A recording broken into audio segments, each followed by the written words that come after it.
Now, thank you for that update. And I mean, I wanted to ask you about something you've put out on X, because you wrote on the platform formerly known as Twitter, in response to yesterday's bombing by Israel of the Al-Nasser Hospital in Khan Yunis. You said something that began, "Dear Prime Ministers and Presidents." Presumably had the British Prime Minister in mind when you started writing that. What would you like him to be doing? Well, I'd like him to take some meaningful action.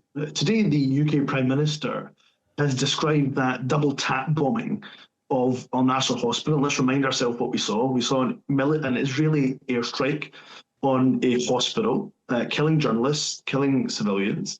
And then as emergency workers went to rescue the injured, another airstrike followed. And this one was actually caught on camera. We know that's happened many times before.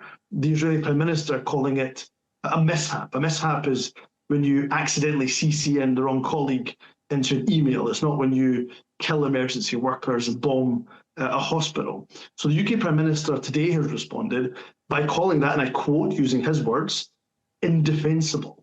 Well, if that action is indefensible, which of course it clearly is, then why on earth does the UK government continue to sell weapons to the government of Israel? Why does it continue with RAF reconnaissance flights that directly give intelligence to the Israeli regime?